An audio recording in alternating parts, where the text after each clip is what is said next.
अच्छा भाई, हमने लास्ट क्लास में कैटेगोरिकल फीचर, हमने डेटा क्लीनिंग को ख़त्म करके हम ट्रांसफॉर्मेशन पे आ गए थे डेटा प्री प्रोसेसिंग में। और उसमें हम डिस्कस कर रहे थे कि भाई एल्गोरिथम में सारी चीज़ें न्यूमेरिकल होनी चाहिए। क्लियर? तो अब न्यूमेरिकल वैल्यूज़ होनी चाहिए। जो हमारे कैटेगोरिकल वेरिएबल्स हैं उसका क्या करें फिर? तो उसके लिए हमने क्या करा था, उसके लिए हमने बोला था कि भाई उसको ट्रांसफॉर्मेशन रिक्वायर्ड है। क्लियर? और उसमें हमने पहला तरीक़ेकार समझा था कि हमारे पास हम नॉमिनल कैटेगरीज में किस तरीके से ट्रांसफॉर्मेशन करते हैं और कौन सी टेक्निक सीखी थी, वन हॉट इनकोडिंग, या फिर उसको डमी वेरिएबल्स बोल सकते हो। अब नेक्स्ट स्टेप आता है तुम्हारा कि हम एक और तरीका है, क्योंकि यहाँ एक मसला हो रहा था। यहाँ पर मसला क्या हो रहा था, यहाँ पर जितनी कैटेगरीज होंगी उतने कॉलम्स बनेंगे। और हमने उसका एक और चीज़ देखी थी कि हम क्या कर सकते हैं, K-1, यानी कि हम एक कैटेगरी कम पे चल सकते हैं। हर कॉलम में एक कैटेगरी माइनस हो सकती है, लेकिन उस पर भी क्या होगा, उस पर भी हमें आखिर में जो एंड ऑफ द रिज़ल्ट मिलेगा वो भी ज़्यादा कॉलम्स में मिलेगा। यानी कि अगर 14 है तो 7 फिर भी रहेंगे। क्लियर? तो अब हमें क्या करना है, हमें एक ही कॉलम पे रिवर्स करना है। यानी कि हम अगर स्मोकर है तो स्मोकर पे एक ही कॉलम में वैल्यूज़ आनी चाहिए। अगर डे है तो डे के अंदर एक ही कॉलम रिप्लेस होना चाहिए। सही? तो उसके लिए हमारे पास एक और होता है तरीका, वो क्या होता है, लेबल इनकोडर। क्लियर? क्या होता है लेबल इनकोडर? और लेबल इनकोडर में देखो हमारे पास कैटेगरी कैसे होगी। अब देखो यहाँ पर एक एग्जांपल है स्टेट की। अब स्टेट क्या है, नॉमिनल है। स्टेट ऑर्डर नहीं है, ऑर्डिनल फॉर्म में नहीं होता, क्योंकि अलग अलग स्टेट हैं, तमिलनाडु, दिल्ली, कर्नाटका, गुजरात, ये सब क्या है तुम्हारे पास, अलग अलग स्टेट है नॉमिनल कैटेगरी। अब उस नॉमिनल कैटेगरीज को लेबल इनकोडर क्या करेगा, ऑर्डर में रखेगा। किसके हिसाब से, अल्फ़ाबेटिकल ऑर्डर के साथ। कैसे कि भाई ए वाला है वो ज़ीरो इंडेक्स, यानी कि उसकी आइडेंटिफिकेशन क्या हो जाएगी, ज़ीरो। बी है 1 हो जाएगा। सी है क्या हो जाएगा, 2। तो अब जो लेटर्स होंगे उसको देखेगा। अब फर्स्ट लेटर पे देखो हमारे पास क्या है, एम पे देखो 3 दे रहा है। इसका मतलब है उससे पहले क्या आ चुके हैं, अल्फ़ाबेटिकल ऑर्डर में उसने सबसे पहले किसको देखा, कैपिटल डी को। कैपिटल डी को देखा और उसकी आइडेंटिफिकेशन क्या बनाई, उसको रिप्रेजेंट किया ज़ीरो से। अब अगला अल्फ़ाबेट डी के बाद क्या आएगा, डी के बाद आएगा जी। तो अब वो जी जो फौरन आ रहा है उसको क्या दे रहा है, 1, क्योंकि डी और जी के दरमियान में कोई भी अल्फ़ाबेट मौजूद नहीं है। क्लियर है बात? तो ये अल्फ़ाबेटिकल ऑर्डर पे चलता है तुम्हारी कैटेगरी जो भी होगी। अब यस और नो में क्या है, एन पहले आता है तो एन को क्या देगा, ज़ीरो। और वाई क्या आता है, अल्फ़ाबेटिकल ऑर्डर में बाद में आता है, तो वो क्या देगा, 1। सही? तो अल्फ़ाबेटिकल ऑर्डर जितनी भी कैटेगरीज हैं उसके हिसाब से लिखेगा। वो हमारे पास कंट्री हो, हमारे पास सिटीज़ हो, कुछ भी आ जा, डिपार्टमेंट हो, सब चीज़ों में सेम काम होगा। तो ये हमें आसान लग रहा है कि भाई एक कॉलम है उसकी एक रिप्लेसमेंट है। यहाँ 10 कॉलम नहीं बन रहे। कैटेगरी थी 6, तो इसका मतलब है अगर मैं इसमें वन हॉट इनकोडर अप्लाई करूँगा तो 6 कॉलम्स बनेंगे। बात समझ में आ रही है? और 6 में से भी अगर मैं K-1 पे भी चलता हूँ तो कम से कम मिनिमम क्या होगा, 5 कॉलम्स तो लाजमी है। क्लियर? 6 - 1 5। क्लियर? तो अब यहाँ पर देखो, अब हम इसको देख लेते हैं कि हमारे पास हमें लेबल इनकोडर को नॉमिनल कैटेगरी ट्रांसफॉर्मेशन में किस तरीके से अप्लाई करना है। तो कुछ फंक्शंस चेंज होंगे, बाकी इम्प्लीमेंटेशन तुम्हें सेम नज़र आएगी। तो सबसे पहले लाइब्रेरी चेंज होगी हमारी। देखो प्री प्रोसेसिंग में से हम पहले क्या कर रहे थे, हम वन हॉट इनकोडर को ले लेते। अब क्या ले रहे हैं, अब इंपोर्ट करवा रहे हैं लेबल इनकोडर। सही? और हमारे पास वही सेम डेटा सेट है, डेटा सेट को लोड किया और फिर उसके बाद हमारा वही सेम स्टेप है क्या, नॉमिनल कॉल्स का। और यहाँ पर वही नॉमिनल कॉल्स हैं जो पहले थे वन हॉट इनकोडर में। क्लियर? और उसके बाद हमने सिर्फ यहाँ पर क्या इजाफा कर लिया, हमने यहाँ पर काउंट देख लिया। हम फॉर लूप लगाकर यहाँ पर क्या देख सकते हैं कि भाई जो जो कॉलम्स हैं उसमें कितने कितने कैटेगरीज के काउंट्स मौजूद हैं। यानी कि अगर एक्स्ट्रा करिकुलर है तो यस और नो की कितनी वैल्यूज़ हैं, तो ये एडिशनल पार्ट है। क्लियर? तो यहाँ पर आकर देखो सबसे पहली चीज़, अब लेबल इनकोडर जो है उसको पहले हमें क्या करना पड़ता है, उसमें हमें ऑब्जेक्ट जो है वो क्या बनाना पड़ता है, डेटा फ्रेम का। यानी कि जो लेबल इनकोडर होगा उसको हम पहले ही क्या कर रहे हैं, हम एक एरे में जो डालेंगे उसमें पहले ही हमने कन्वर्जन दे दी कि भाई एक एरे है, उसको हम डेटा फ्रेम कंसिडर करके चल रहे हैं। क्लियर? तो यहाँ क्या लिखा हुआ है, यहाँ एक नया एरे है बस, एली अंडरस्कोर ए डबल आर, ये अभी तक तुमने नहीं देखा है। ये ना तुम्हारा डेटा सेट है ना कुछ है, ये सिर्फ तुम इनिशलाइज कर रहे हो कि भाई ये कि एरे है और वो डेटा फ्रेम टाइप का है। क्लियर? डेटा फ्रेम इसमें स्टोर्ड किया जा सकता है। नीचे जो है वो तुम ऑब्जेक्ट बना रहे हो, ये तुम्हारा जो है वो ऑब्जेक्ट है कि भाई जैसे वन हॉट इनकोडर को अप्लाई किया था तो हमने वन अंडरस्कोर एच ही लिखा था, इसी तरीके से तुम क्या कर रहे हो, लेबल इनकोडर की शॉर्ट फॉर्म एल ई। बात समझ में आ रही है? अब उसके बाद देखो क्या करना पड़ेगा, यहाँ पर देखो तुम्हें एक डिफरेंस नज़र आ रहा है। One hot encoder direct implement कर रहा था, उसको हम डायरेक्ट दे रहे थे, यहाँ ऐसी सिचुएशन नहीं है। क्यों? क्योंकि लेबल इनकोडर जो है वो क्या करता है, एट अ टाइम एक कॉलम पे काम कर सकता है। बात समझ में आ रही है? वन हॉट इनकोडर में ये डिफरेंस है लेबल इनकोडर में कि भाई लेबल इनकोडर एक टाइम में एक कॉलम को कन्वर्ट कर सकता है, और वन हॉट इनकोडर क्या कर रहा था, एक ही अटैम्प्ट में सारे कॉलम्स को क्या कर रहा था, फिट कर रहा था, यानी कि उसको स्केलिंग दे रहा था, कोई भी वैल्यू ट्रांसफॉर्म करके दे रहा था। इसलिए हमें देखो यहाँ पर क्या करना पड़ेगा, हमें मल्टीपल टाइम चाहिए तो हमें सिंपल सा मतलब पता है कि क्या अप्लाई कर दें, for loop. Multiple columns consider करने तो हम फॉर लूप लगाकर, अब देखो क्या कर रहे हो, ये आ गया तुम्हारा, कहाँ स्टोर करना है, यही एरे जो बना के आया था कि भाई जो फाइनल रिजल्ट है वो हमारे पास किस में स्टोर होगा, L e underscore A double are में। और जो जो कॉलम्स मेरे पास आते जाएंगे उसको मैं क्या करता जाऊंगा, इस L E A double are में स्टोर करवाता जाऊंगा, यानी कि एक डेटा फ्रेम की शक्ल आ जाएगी मेरे पास। और यहाँ क्या कर रहे हो, यहाँ ऑब्जेक्ट है, ऑब्जेक्ट है, और यहाँ देखो ये तुम्हारा डेटा सेट, यानी कि तुम एक डेटा सेट से शिफ्ट करके दूसरे डेटा सेट में अपनी कन्वर्जिंग वैल्यू जो है वो डाल रहे हो। ट्रांसफॉर्म्ड वैल्यू तुम एक नए एरे में स्टोर कर रहे हो, नए डेटा फ्रेम में स्टोर कर रहे हो। बात समझ में आ रही है? तो यहाँ फिट ट्रांसफॉर्म सेम फंक्शन है, उसमें तुमने क्या दिए, डी एफ कॉल। अब ये डी एफ कॉल कहाँ से आएंगे, ये तुम्हारा नॉमिनल कॉल्स की लिस्ट बनी हुई है ऊपर, ये सारी लिस्ट है तुम्हारे पास, ये रही। इसी पे लूप चलाओगे, और इस पे लूप चलाओगे तो तुम्हारी सारी वैल्यूज़ कहाँ चली जाएंगी, एक एक करके। पहले जेंडर आया, कोई भी एक्स्ट्रा करिकुलर एक्टिविटीज़ आया, कोई भी तुम्हारे पास स्कूल टाइप आई, जो जो एक एक करके आता रहेगा, और तुम्हारे पास वो फिट करता रहेगा एक एक कॉलम को, और वो कहाँ इनिशलाइज कर रहा है, तुम्हारे एक नए डेटा फ्रेम के अंदर। तो तुम जब डेटा फ्रेम को चेंज देखोगे, प्रिंट करके देखोगे, तो तुम्हारे पास देखो कुछ इस तरीके से। एक्स्ट्रा करिकुलर एक्टिविटीज़ में क्या था, नो और यस। तो ज़ीरो क्या रिप्रेजेंट कर रहा है, हमें कैसे पता चलेगा ज़ीरो है, क्योंकि ज़ीरो जो है इसलिए है एन अल्फ़ाबेटिकल ऑर्डर में पहले आता है, इसलिए उसने ज़ीरो पहले दिया। और यस को क्या किया, उसने वन रिप्रेजेंट किया। क्लियर? और कहीं तुम्हें जहाँ पर तुम्हें ज़्यादा नज़र आएंगी तो देखो यहाँ पर क्या नज़र आ रहा है, तुम्हें टू भी नज़र आ रहा है, यानी कि इसमें तीन होंगी, 0 1 2 इसलिए दिया है उसने रिप्रेजेंट करके। बाकी जगहों पे तुम्हें ज़्यादातर मोस्टली यस नो वाली थी, पब्लिक प्राइवेट वाली थी, तो दो वाली जहाँ थी वहाँ 0 1 ही नज़र आएगा तुम्हें। बात समझ में आ रही है? तो इस तरीके से हमारा देखो ये बेस्ट है। अगर हम कंपैरेटिवली देखें, वन हॉट इनकोडर से ज़्यादा आसान ट्रिक ये है कि भाई इसमें कॉलम भी बढ़ नहीं रहे, सिंपल एक ही कॉलम पे काम हो रहा है, जो कॉलम पहले था उतना ही साइज़ रहेगा, सेम साइज़ है, तो हमारे लिए फ़ायदेमंद ज़्यादा लेबल इनकोडर है कि हम नॉमिनल में लेबल इनकोडर को अप्लाई करें। देखो 6 कॉलम्स से वही हैं अभी भी। क्लियर? अभी भी 6 कॉलम्स हैं, बस अब हमें क्या करना होता है, हमें उन कॉलम्स को कंबाइन करना होता है। तो वो कैसे करेंगे, पहले हम क्या करेंगे, हम अपने कॉलम्स को ड्रॉप करेंगे, जैसे हमने प्रीवियस क्लास में किया था कि भाई जो प्रीवियस कॉलम्स हैं उनको ड्रॉप कर दिया जाए, और हमारे पास जब हम ड्रॉप में देखेंगे तो हमें सिर्फ कौन से कॉलम नज़र आएंगे, हमें बाकी कॉलम्स नज़र आएंगे, वो वाले नहीं नज़र आ रहे। कौन से, जो लिस्ट में थे वो नहीं है। क्यों नहीं है? क्योंकि हमें क्या करना है, हमें इसको कॉन्कैटिनेट करना है। यही किया था लास्ट क्लास में, क्या यूज़ किया था, कॉन्कैट का फंक्शन, और हमारा जो ओरिजिनल डेटा फ्रेम है उसके साथ हमें किसको मर्ज करना है, L e underscore A double are. अब इसको कन्वर्ट करने की क्यों ज़रूरत नहीं है, क्योंकि हम इसको शुरुआत में ही क्या बना के आए थे, इसको शुरुआत में ही हमने एक चीज़ बनाई थी, क्या, data frame. One hot encoder में क्या रिटर्न कर रहा था वो, नमपाई एरे, वहाँ डेटा फ्रेम नहीं था। इसमें हमारी चॉइस है कि हम किस में स्टोर करें। क्लियर है भाई?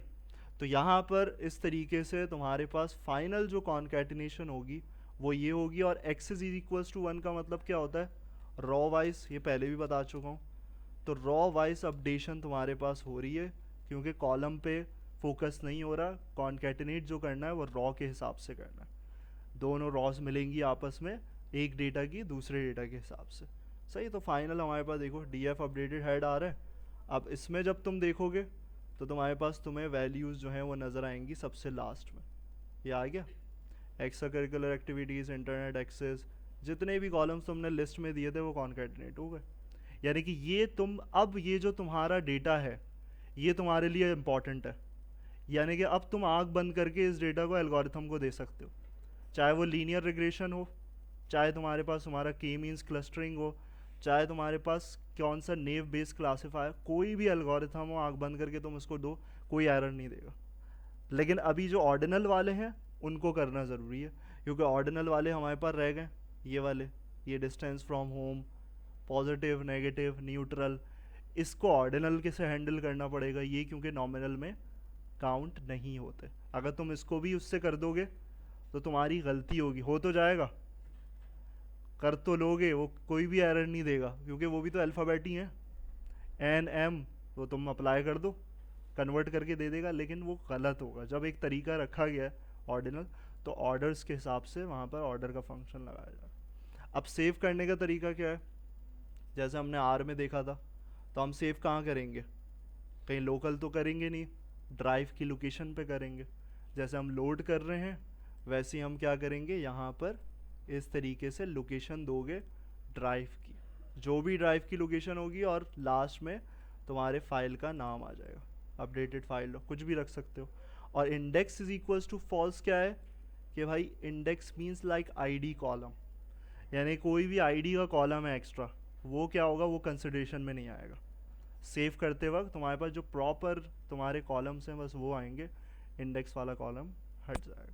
सही, तो ये कहाँ तुम्हारे पास सेव होगा, ये तुम्हारे पास तुम जो भी लोकेशन दे रहे हो, कोलैब डेटा सेट है, तो यहाँ पर आओगे, कोलैब डेटा सेट के अंदर ये लोकेशन है, और यहीं पर देखो यहाँ पर तुम्हें नज़र आ रहा है updated file dot C S V, ये रही सबसे लास्ट में। तो जो कन्वर्टिंग फाइल है वो तुम्हारे पास इस तरीके से तुम्हारे आउटपुट में ऐसे आ जाएगी, ये इस तरीके से रिजल्ट आ गया पूरा। क्लियर, तो देखो यहाँ स्टार्टिंग पॉइंट कहाँ से हो रहा है, आर्ज स्ट्रेट से, यानी कि जो भी पहला इंडेक्स कॉलम होगा वो रिमूव कर दिया जाएगा। क्लियर है भाई, इसको इम्प्लीमेंट करो, यहाँ से उसी फाइल को कॉपी किया करो, सेम उसी पे चेंजेस कर दिया करो जो पुरानी वाली फाइल इम्प्लीमेंट की हुई है। अच्छा भाई देखो, हमारे पास लास्ट जो है टॉपिक वो हमारा ऑर्डिनल इनकोडिंग रहता है। सही, ऑर्डिनल इनकोडिंग में हमारे पास किस तरीके से होगा, यहाँ देख लो तुम्हारे पास। अब इसमें सिंपल सी चीज़ है, इसमें कोई तुम्हारे पास इसकी अपनी चीज़ें नहीं है, इसमें ऑर्डर डिफ़ाइन करके बताना पड़ेगा तुम्हें। क्लियर, यानी कि वो जो ऑर्डिनल इनकोडर का मेथड है उसको भी ऑर्डर पता होना चाहिए तुम्हारी कैटेगरीज़ का, तब जाके वो क्या करेगा, उस कैटेगरीज़ पे रिप्लेसमेंट करेगा। यानी कि इस फंक्शन का काम सिर्फ क्या होता है कि भाई तुमने जो कैटेगरी बताई है और उसका जो कोड बताया है उसको रिप्लेस करना, बस। सही, यानी कि उसको ढूंढ के कि भाई पुअर कहाँ है तो वहाँ 1 रिप्लेस कर देगा, गुड कहाँ है 2 रिप्लेस कर देगा, वेरी गुड कहाँ है 3 रिप्लेस कर देगा। तो वो रिप्लेसमेंट का काम किसका होता है, ऑर्डिनल इनकोडर का होता है। क्लियर, तो यहाँ सिंपल सा है कि हम ऑर्डर खुद डिफाइन करते हैं, बात क्लियर है। तो यहाँ पर हमारे पास जितने रह गए, जैसे यहाँ स्टूडेंट परफॉर्मेंस फैक्टर में हाई, मीडियम और लो था, सही, तो इसका हमें ऑर्डर बताना पड़ेगा। यानी कि लो का 0, फिर उसके बाद हमारे पास मीडियम का 1, फिर हाई का ऑर्डर 2। तो हम ये खुद लॉजिकली बताएंगे तो ऑर्डिनल इनकोडर को पता चलेगा।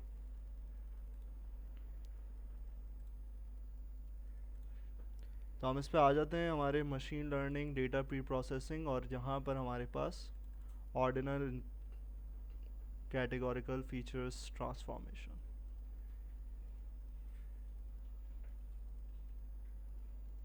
तो अब देखो यहाँ पर जो मैं कह रहा था, सबसे पहले क्या किया, सबसे पहले हमारे पास ऑर्डिनल कॉल्स आ गए। अब देखो ये कॉलम्स क्या है, चेंज है, सारे कॉलम्स हमारे पास वो हैं जो हमने छोड़े थे। क्लियर, तो अब इसमें तुम वो वाला डेटा सेट भी ला सकते हो जो तुम्हारे पास क्या है, अपडेटेड है। सही, अपडेटेड डेटा सेट को लो जो तुम्हारे पास अपडेटेड आ रहा है और उस पर इम्प्लीमेंटेशन करो, क्योंकि कंटिन्यूटी में तुम्हारा डेटा जो है वो अपडेट होता रहेगा। क्लियर। और लास्ट में तुम्हारे पास आगे जो आ रहा है तुम्हारा कि भाई define order for each column in the list, यानी कि तुम्हारे पास ऑर्डरिंग कैसे होनी चाहिए। तो अब देखो ऑर्डरिंग क्या कर रहे हो तुम, सीक्वेंशियल फॉर्म में दे रहे हो उसको।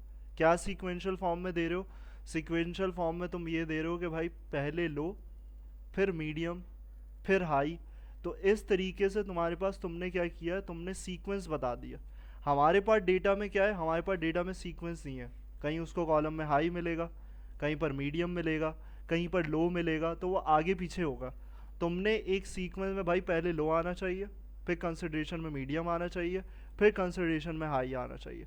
तो तुम्हारे पास कितने कॉलम्स थे जो लो हाई मीडियम वाले हैं? वो हैं तुम्हारे पास 5।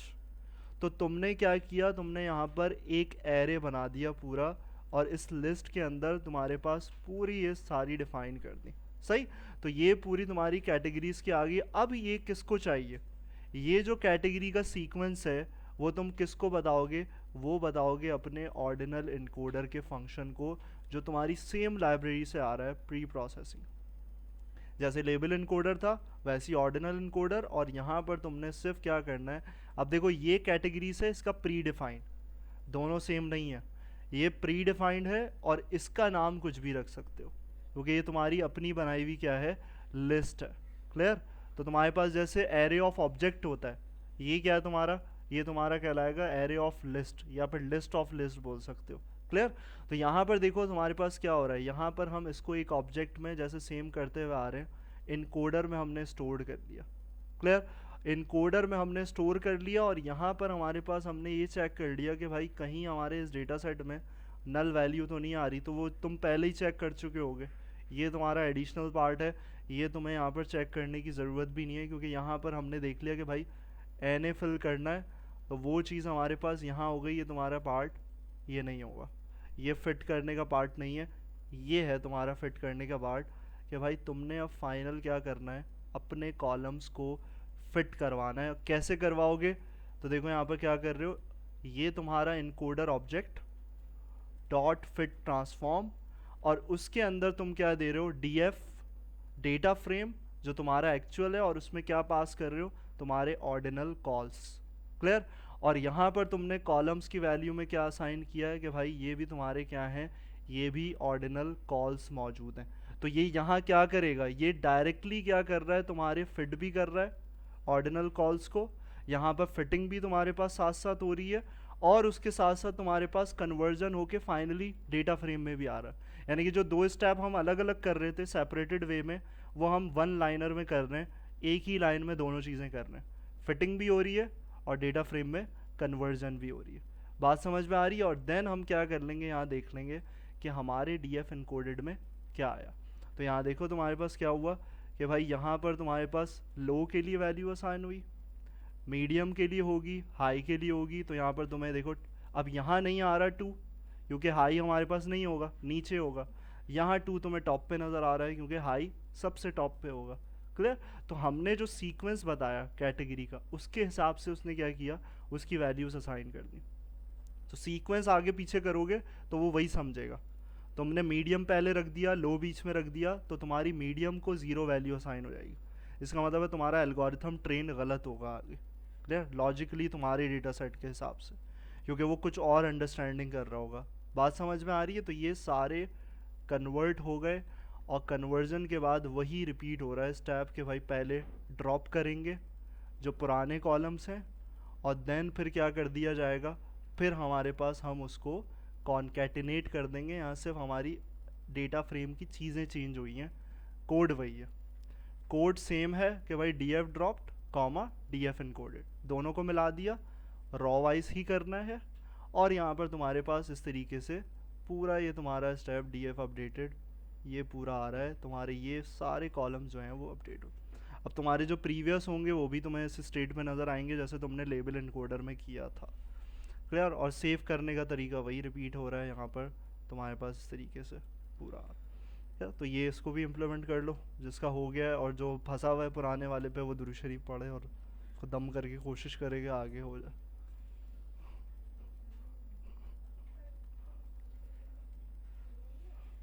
असल वो है ना, तासीर भी नहीं है ना।